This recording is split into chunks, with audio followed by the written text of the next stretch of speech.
So today's lecture will be about arithmetic circuits.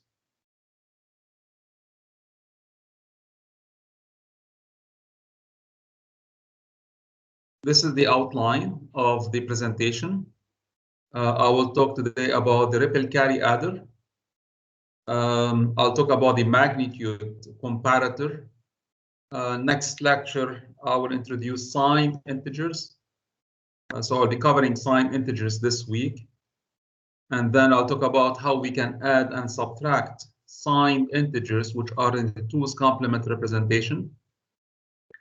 And the last topic in this presentation about design by contraction. So these topics are included in the midterm exam. Right, so let's get started. The ripple carry adder. We have seen binary addition at the beginning of the semester.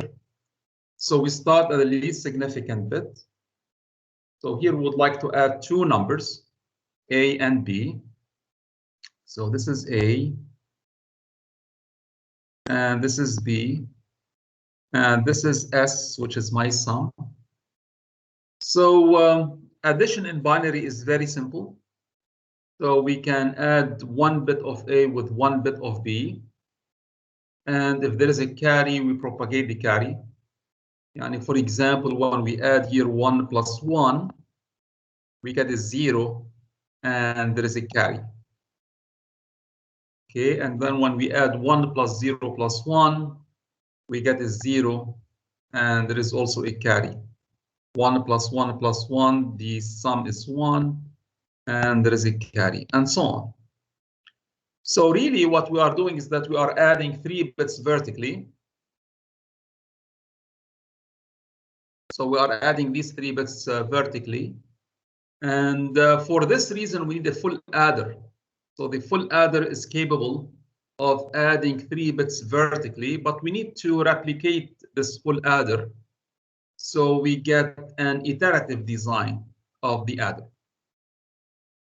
Okay, so we include the carry in the addition, and this is why we need full adders. And the result will be an iterative design. So it's called a ripple carry adder. And we use identical copies of a full adder to build a large adder.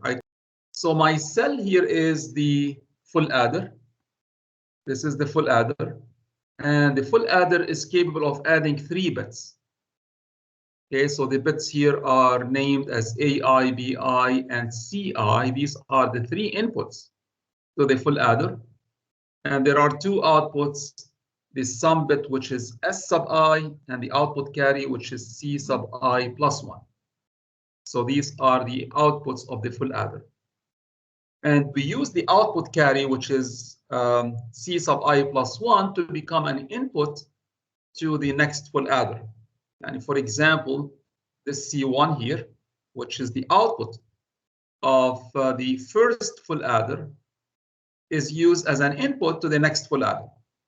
So the carries are going to be propagated, okay, from the least significant to the most significant full adder.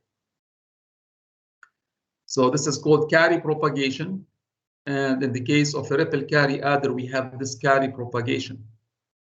Okay, so my cell is called a full adder. This is my iterative block, and therefore we have to use identical copies. We have to replicate this full adder as many times as we need.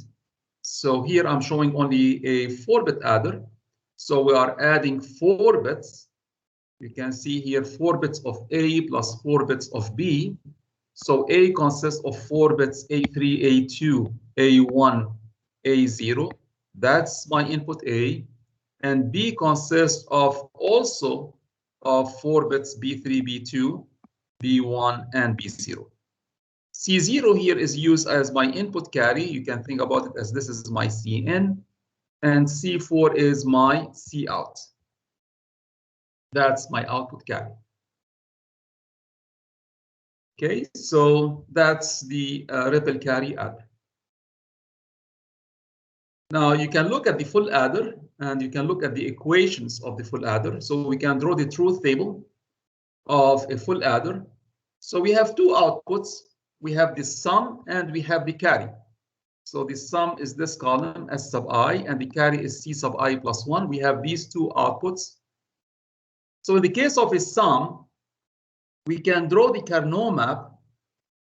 And when you draw the Carnot map, okay, for the sum bit, S sub I, notice that each one, so there are no two adjacent ones in the Carnot map. So we cannot combine squares, adjacent squares in the Carnot map, because there are no two adjacent ones. And therefore, if I would like to write it as a sum of products, it will be a sum of minterms, as shown above. That will be S sub I. Because we cannot really combine adjacent squares, we cannot simplify the equation, and therefore we'll have an equation that has 12 literals, and therefore it will be a long equation in the case of S sub I. Notice that here, S sub I is an odd function. Notice that the value of S sub I, so this is minterm 1, this is minterm 2. So the number of ones in my input is odd. Also here, it's an odd function.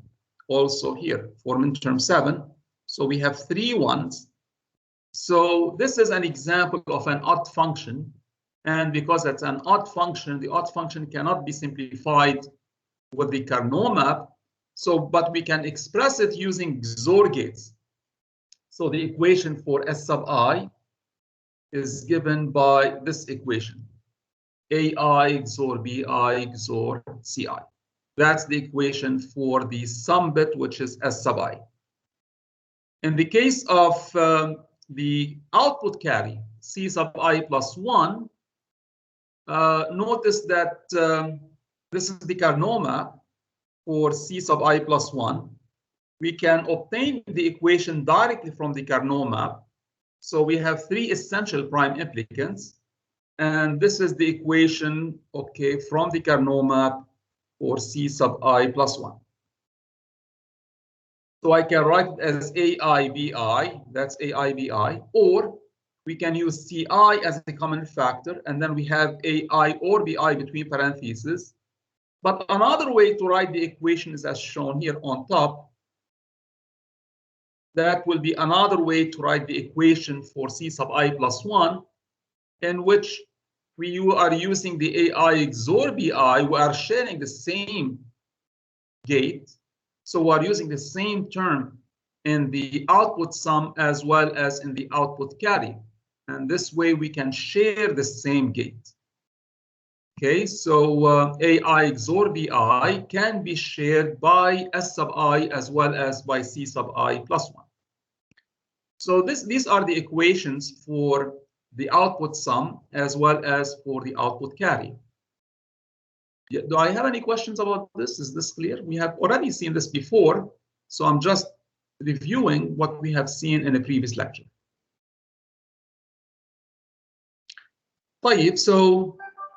So now we can draw, let us say, a 4-bit adder. Now we can extend this to whatever number of bits. Yani here, okay, in this slide, we have a 4-bit adder. So therefore, we are adding 4 bits plus 4 bits. But I really can extend it to 8-bit adder. Yani I can use 8 full adders, and then I can propagate the carry, and this will be an 8-bit adder. And I would like to extend it even more to 16 bits. This can be extended to any number of bits. Now, one problem of the ripple carry adder is carry propagation. This is a major drawback of the ripple carry adder. And the reason why it's a problem is that when you look at the propagation delay is going to increase as we add more full adders. So because the carries are connected in a chain through the full adders, this is going to increase the propagation delay. So you can see that it will take longer to compute the most significant sum bit and the final output carry. And if we continue adding more full adders, this propagation delay is going to increase. So for this reason, okay, that's called carry propagation, and this is a major drawback of the ripple carry adder. Now we can quantify this with numbers, as shown here in the next slide, which is about the delay analysis. Like we have been doing before, when we look at the delays inside the propagation delay inside the combinational circuit, we can look here at the delay, the longest delay. So we can look at the delay for the most significant sum bit. So the focus here will be on S3, as well as the final output carry, which is C4. Now, we can assume that the delay in the XOR gate is delta 1. So delta 1 here is not given. It can be any number. So given that delta 1 is the delay of the XOR gate, and we can see that there is a pattern here, the AND and the OR. So we can define delta 2, which is the delay in the AND OR together, okay? Then I can determine what's the delay of this sum bit S3 and the delay in C4. So in the case of the delay in S3, you can see that we have delta 2. Here we have another delta 2, a third delta 2. So basically, the delay is going to increase so when we increase the number of bits, okay, so when we increase n is the number of bits in this ripple carry adder. So if we have n is the number of full adders in general, okay, here I'm showing n is equal to 4, but you can actually have n is equal to 8 or 16 or even beyond that. So if you use an n bit ripple carry adder, because I would like to add n bits plus n bits. So notice that we have n minus 1 multiplied by delta 2, plus we have delta 1 here, and I have another delta 1. So this will be 2 delta 1.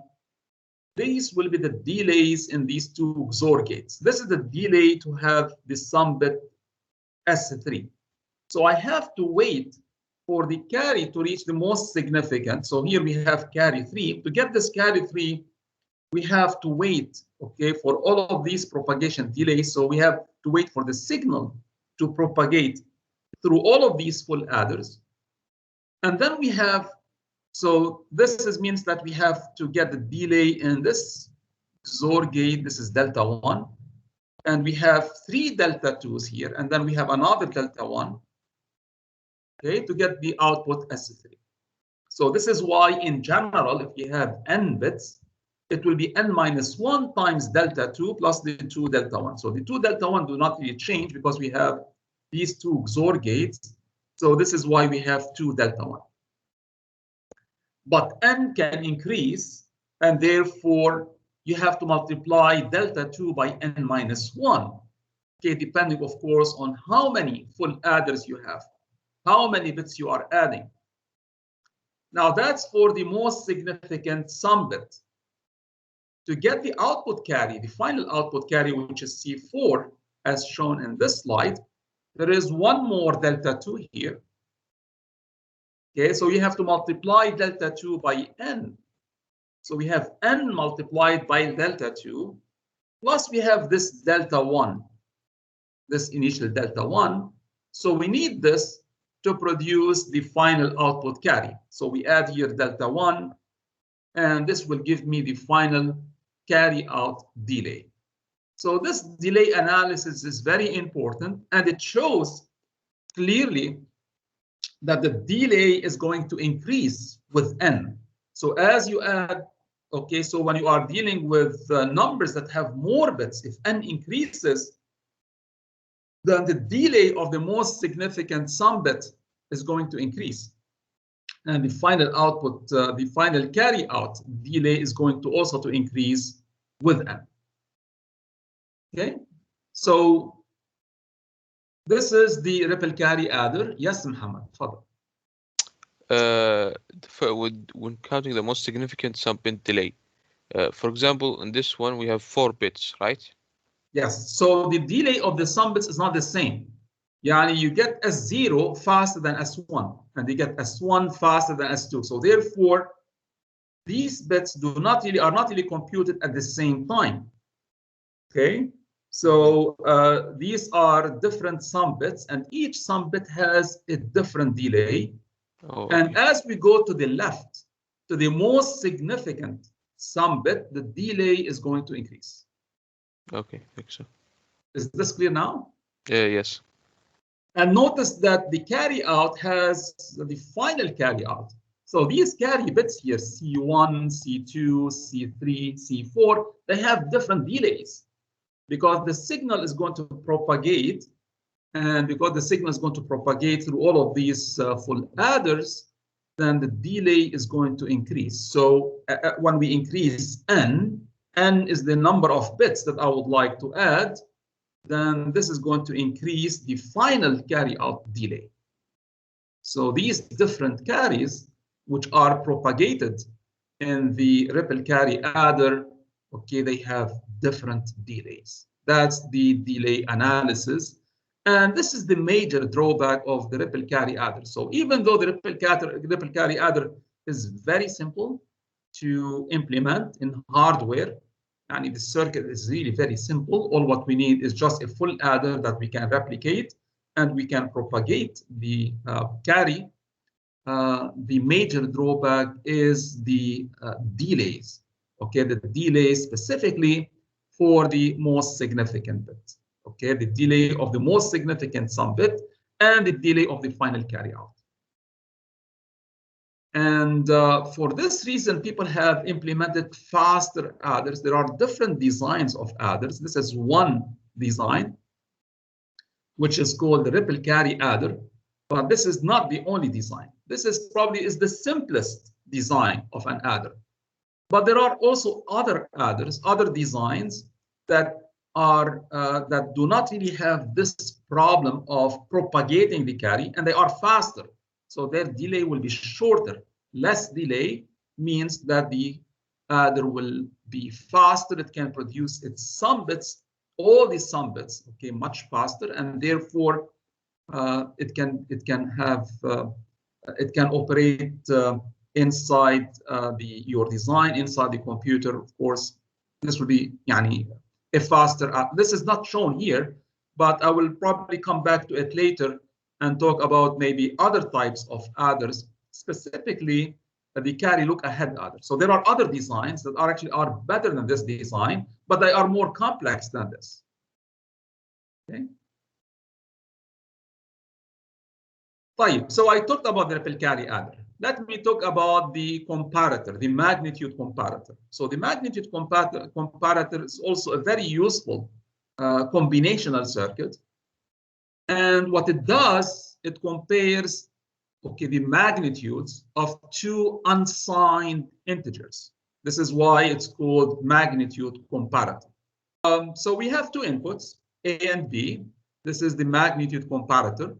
So A consists of m bits and B consists of m bits. Notice the my notation here, A m minus 1 down to 0. So I'm using here the Verilog syntax. So A is a bit vector and B is also a bit vector. And notice that here I'm using m on the arrow, indicating that this is not a single wire. This consists, my inputs consist, A consists of m wires because we have m bits, and the same thing for B. So A, here we call it a bus. The bus consists of multiple wires. And we have, this is an input bus for A, and we have also an input bus, a second input bus for B. And this m-bit magnitude comparator is going to produce three outputs. So we have the output, which is called greater than, indicating that A is greater than B. We have the equal output, indicating that A is equal to B. And we have the less than output, indicating that A is less than B. So we can produce these three outputs. Okay, so these are the three outputs of a magnitude comparator. Now, only one of these three outputs will be 1 and the other two will be zeros. Yani either A is greater than B, or it is equal, or it is less than. So for this reason, we must have exactly one of the three outputs must be equal to 1, and the remaining two must be zeros, right? So what we would like to do is that we would like to compare and see if it is greater than, equal, or less than. So now the question is, how do I implement, okay, this magnitude comparator? So how do I implement this circuit? So here's an example. I'm going to have m is equal to 4 for simplicity, but of course we can use m whatever. Yani we can have a 4-bit magnitude comparator, so m will be equal to 4. We can have m is equal to 8. This will be an 8-bit magnitude comparator, or even larger. Yani there is no limit on m. So suppose that we choose m is equal to 4. Now input A now will be A3, A2, A1, A0. That's my input A, and the same thing can be said for input B. So the bits here are numbered.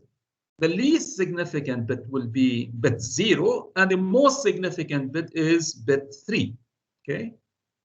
Now, if you count the number of inputs, so we have 4 inputs in A, we have 4 bits in A, and we have 4 bits in B. So in total, we have 8 bits. So if you have 8 bits in total, we have 256 possible combinations. So the Carnot map technique does not really work, really. We can go to 5 to 6, 8 becomes large. We cannot really use the Carnot map technique to simplify the equations and to obtain a minimal sum of product expression for the outputs greater than, equal, and less than. So we have to design this at a higher level. We cannot use the traditional or the conventional, okay, Carnot map technique to design a magnitude comparator. Now notice that here I only have 4 bits for A and 4 bits for B, and these are 8 bits in total. If we have 8 bits for A and 8 bits of B, we will have 16 bits in total, and we'll have 2 to the power 16. This is like 65,000. More than 65,000, 65,536 possible combinations. So definitely the Carnot map is not going to work. Okay, so we need another way to design this magnitude comparator. So let us start first with equality. Equality is very easy to understand. To say that A is equal to B, we must have A3 is equal to B3. A2 is equal to B2, A1 is equal to B1, and A0 equal to B0. So the bits must be identical bitwise. Okay. Right. We can define easily a logic expression for equality. So we can define EI here for bit I to say that AI is equal to BI. So what is the equation for that? Either we have both of them are 0, 0, or both of them are 1 and 1. So 0, 0 means that we have AI prime and BI prime. That's the equation for 0, 0. So both are 0 and 0. So we write the minterm AI prime and BI prime, or both of them are 1 and 1. So the minterm here will be AI and BI. So we have the sum of these minterms. Either we have AI and BI, or we have AI prime and BI prime. That indicates equality. Now notice that this equation, we recognize this. Can you tell me what gate can detect equality? We have seen that before. And XOR. Exactly, the exclusive NOR. Yes. So I can write it not XOR. So I can write it like this. AI, okay, XOR BI, but that will be the XOR, and then we say prime. So that's not XOR or the exclusive NOR gate. So the exclusive NOR gate can be used to define equality of 2 bits. But that's only for 1 bit of A and 1 bit of B, AI with BI. But I really would like to define the equality of all the bits. So if you have 4 bits here, then we can say equality, and to say that A is equal to B, then we have to apply this for bit 3, for bit 2, for bit 1, and for bit 0. So we write it like E3 and E2 and E1 and E0. Okay, so we can do this with a 4-input AND gate to check that all the bits are equal, and this will give me my final output equal. Okay, that's indicating that A is equal to B. That's actually is easy and simple for equality. Do you have any question about this? Yes. Adhan, تفضل. Yes, Doctor. If we raise the XOR operation to prime, what's gonna be? Is it gonna be changed to AND or something like this? Sorry, can you say to this again? This is XOR, right? Yeah, if you raise it to prime.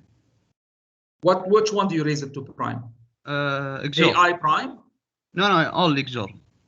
If you So multiply basically here I'm taking actually AI XOR BI between parentheses prime. That's exclusive NOR. That's exclusive NOR. Okay? Because yeah. I took here the complement of the exclusive.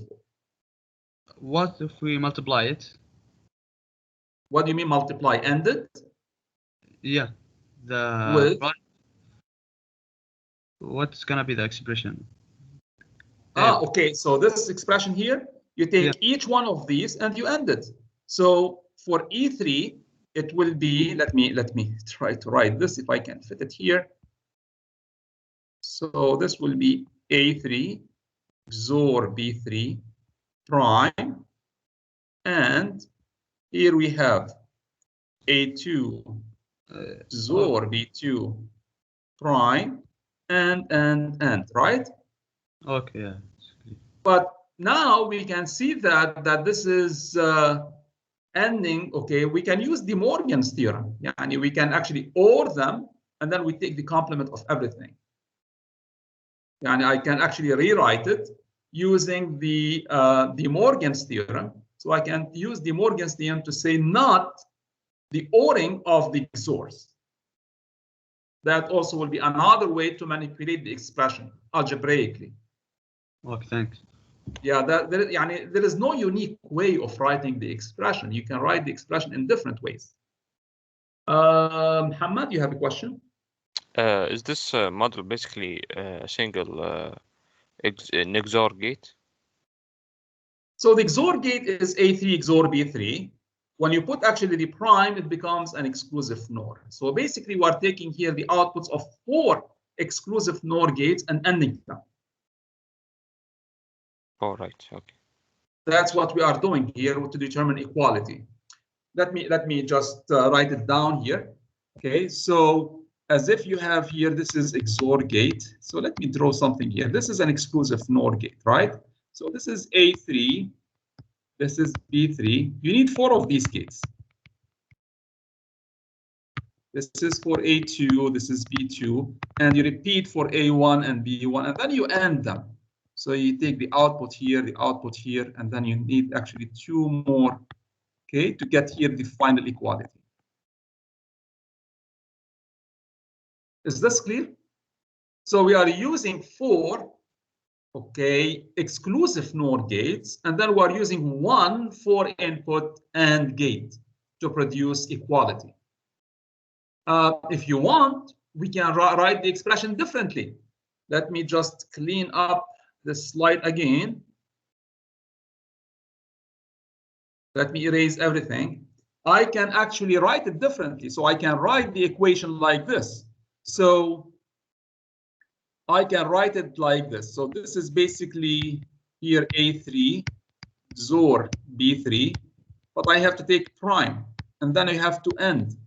This is A2 XOR B2, and this is prime. And you have to go all the way here to, okay, A0 XOR B0, and this is prime. Now, we can use De Morgan's theorem to write it like this. A3 XOR B3 or A2 XOR B2 or everything here all or A0 XOR B0 and put everything between parentheses and prime. Okay, so basically that will be using actually 4 XOR gates and a 4 input NOR gate, not OR will be in NOR. So that will be another way to implement equality. Okay. Any question about this? So this is a pure algebraic manipulation of the expression. So what we have seen in the previous slide is about equality. How about a greater than? The greater than output. Now to check that A is greater than B, we can start at the most significant bit. I can check if A3 is greater than B3. Okay, just look at the most significant bit. So if A3 is greater than B3, then it is sufficient to say that A is greater than B because we start at the most significant bit. Now, what's the meaning of A3 is greater than B3? There is only one case. A3 must be equal to 1 and B3 must be equal to 0. So this is actually is my min term, which is greater than 3. So G3 here indicates that A3 is greater than B3. It's A3 and B3 prime. A3 is equal to 1 and B3 equal to 0. That's a clear indication that A is greater than B. Like, what if A3 is equal to B3? This will give me E3 equal to 1. Then we need to compare A2 with B2. Yani you might have both of them 0, 0 or both of them 1, 1. So now we move to the next bit. So we start at the most significant bit, which is bit 3 in this example, and then we move to the next bit. So again, we can define G2 here, which is A2 and B2 prime. So that is A2 is equal to 1 and B2 equal to 0.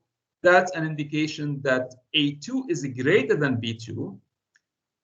We can also define G1 in a similar way, that A1 is greater than B1, than B1, and G0, indicating that A0 is greater than B0. So now my final equation for GT, this is my final equation for GT. Either we have G3, and we start at the most significant bit, A3 is greater than B3, or we have E3. This E3 here indicates that A3 is equal to B3 and G2.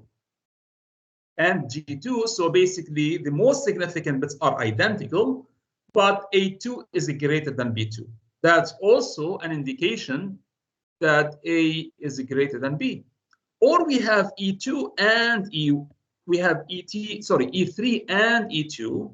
So we have the most significant 2 bits are identical and G1. Or we have E3, E2, E1, and G0. So this is my equation. So we can logically think about the equation and obtain the equation for GT, for greater than. Okay. Yani for example, if we have A is equal to 1, 0, 1, 1, and B is equal to 1, 0, 0, 1. Now notice that here, okay, this is A, this is B. Notice that A3 and B3, A3 is equal to B3, A2 is equal to B2. That actually is E3 and E2, they are identical. But notice that here, A1 is greater than B1, so that's G1. So we have E3 and E2 and G1. This indicates that A is greater than B. Questions about this? This is my greater than output. Muhammad, تفضل. Will it stop immediately if it's No, it's just an OR gate. Okay, so it checks for all of them, right? Exactly. Okay. So what you have to do is you have to implement this as a 4-input OR gate, and you have here a 4-input AND gate, a 3-input AND gate, a 2-input AND gate. So you have to feed all of them to get the final output of GT. It's not software, it is hardware, right? So all of them will be actually checked, yes. طيب, so what we have seen is the greater than. We can define the less than exactly the same way. We can derive the less than output. Again, we start at the most significant bit. We check if A3 is less than B3, then this is actually my less than output, irrespective of the lower bits. So start always at A3 and B3. Yani for example, if you have here 0, 1, 1, 1, and here you have 1, 0, 0, 0, this 0 is less than 1. Khalas, yani this is A, this is B. So since we have here, we can define L3 to be A3 prime and B3. That's my midterm. So it means that A3 equal to 0 and B3 is equal to 1. So if A3 equal to 0 and B3 is equal to 1, that's an indication that A is less than B, regardless of the remaining bits. Okay? So, but if they are equal, yani for example, if we have here A is equal to, this is B, suppose that we have A is equal to 1, 0, 1, 1, and this is 1, 1, 0, 0. Notice that these two bits are identical, but this bit is less than this one. Again, here we have A is less than B. Okay. So what we have to do is that if A3 is equal to B3, this means E3 is equal to 1. We check if A2 is less than B2, that is L2. Okay, that's actually for less than, but this is actually for bit 2. So A2 equal to 0 and B2 is equal to 1. That will be A2 prime and B2. We can do the same thing for bit 1, A1 prime and B1, and we can do the same thing for bit 0. So my equation for less than becomes this long equation here. That's my equation for less than. So either we have discovered that A3 is less than B3, that will be L3. So if this is 1, 1 or anything is 1. We don't really care about the remaining bits, but we OR them. Or we have A3 equal to B3, that will be E3 and L2, as we have indicated in this case here. Again, we have less than. So if you have one term is equal to 1, and here because we are ORing, you get LT is equal to 1. Or we have E3 and E2 and L1, or you have all of these are equal and L0 is equal to 1. Yani for example, you might have something like this. Okay, for the last case here, let me clean up. Okay, let me see if I can give you an example here about A and B. I'm going to erase this.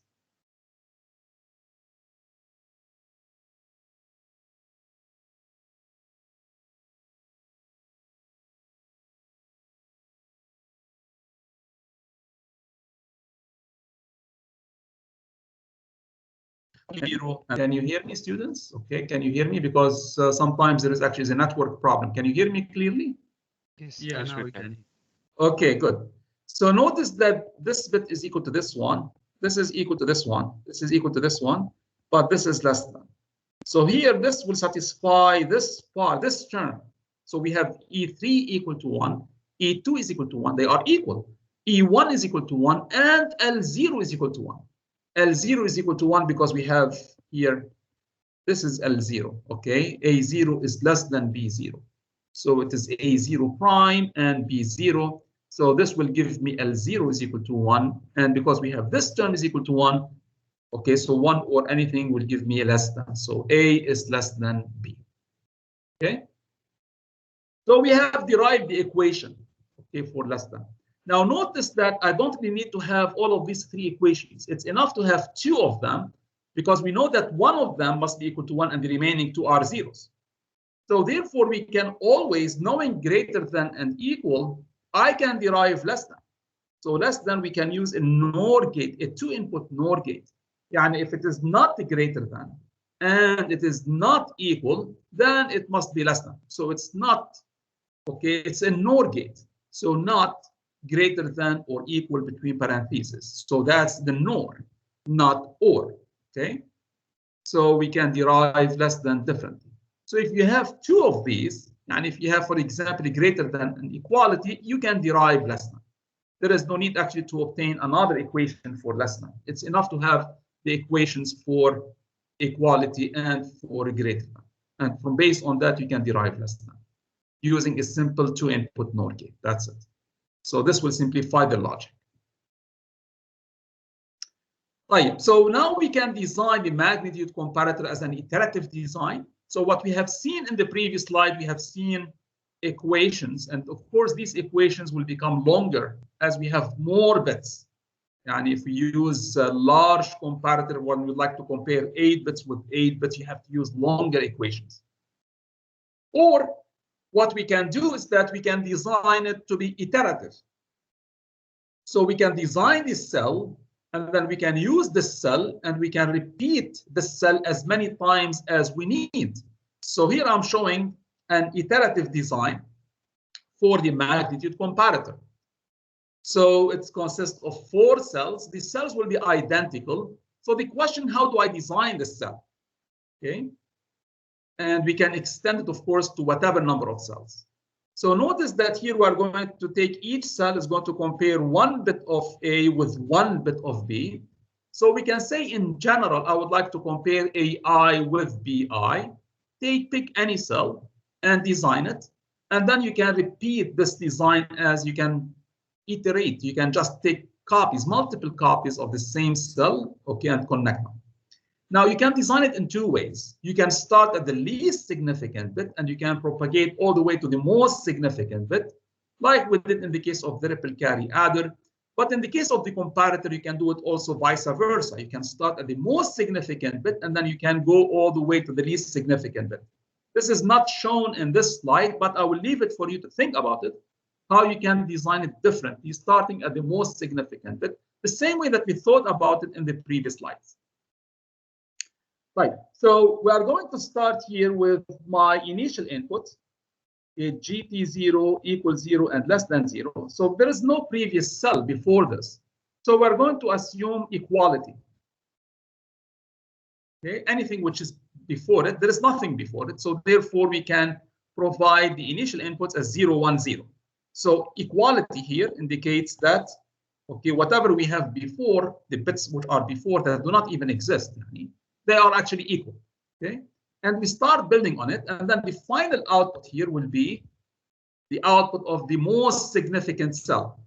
So here the final GT will be GT4, the final equal will be equal 4, and the final less than will be LT4. That will be the output of the last cell. So the question, how do I design, how do I implement this cell? I need to derive the equations for this cell. And once we have the equation, we can implement it, right? And we can actually have whatever number of copies of this cell. So now we are going to say that each cell is going to receive AI and BI, okay, 1 bit of A and 1 bit of B. We would like to compare A with B. And we're going to receive, in addition to these 2 inputs, we're going to receive 3 more inputs from the previous cell. Okay, GTI, equal I, and LTI. So for greater than, for equal, and for less than, and it's going to produce 3 outputs: greater than, equal, and less than, I plus 1. I plus 1 because they are going to be propagated to the next cell, which is cell I plus 1. So we have here in total, we have 5 inputs and we have 3 outputs. Right, so what are the equations? The equations are very simple. In order to produce equality, to say EQI plus 1 equality, this is the output, okay, equality, we have to have AI is equal to BI, that's EI, and we have to have equality from the previous cells. So EQI here indicates that if this is 1, it means that all the lower bits are equal. So in order to define equality of AI and BI, we use this equation as we did before, and this is the exclusive NOR. Okay. Now for a greater than, that's for equality. Okay, for greater than, that's for GT sub I plus 1. Either we have AI is greater than BI, so AI is equal to 1 and BI equal to 0. That's sufficient to indicate that AI is greater than BI, or we have equality, they are equal, and we have from the previous cells, from the lower bits, we have a GTI, indicating that, okay, from the lower bits, the least significant bits, we have them A is greater than B for all the bits that are lower than bit I. And we can say the same thing for less than I plus 1, okay, for the less than output. Okay, so either we have AI is less than BI, so this is AI prime BI, so it means that AI equal to 0 and BI equal to 1. That's a clear indication of less than, or we have equality of AI and BI, and we have less than from the previous step. Now notice that you don't really have to have, okay, all of these three outputs, as I said. And I don't need the greater than, equal, and less than. It's enough to have two of them, because the third one can be derived. So we can always, for example, I don't really need this less than I plus 1. I don't really need this LTI. I can simplify this cell.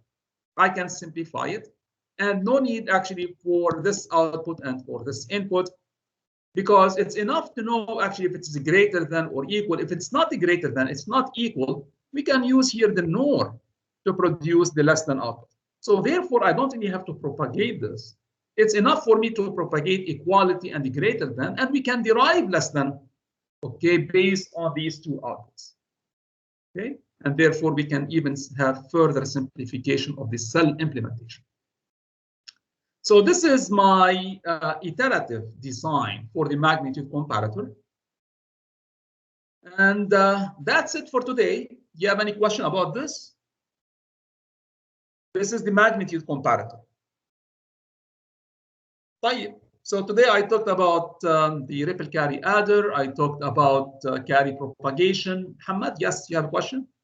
When you say that we can get rid of the least or less than, does that mean inside the model itself we will account for it using an we don't NOR need to gate? implement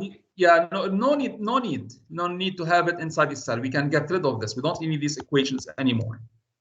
We don't need to implement this. I only need actually equality and the greater than. In fact, any two will be sufficient. You can actually have greater than and less than without equality, because equality can be derived based on them. Anyways, what I meant is that, okay, you don't need to have, okay, less than at all, okay, inside the cell. And if there is actually part of the circuit here for less than, remove it and keep only for equality and for a greater than. Because at the end, if you would like to produce your final LT output, look at the final equality and the greater than, and just use a two-input NOR gate. And this will give you the other, why do you need actually to add more circuitry inside the cell if we can simplify? Oh, so in the final we use the yes, NOR gate. For the final output, yes. Okay, thank you, sir. That will be even simpler. Yes, of course. You don't even need to propagate anything about less than.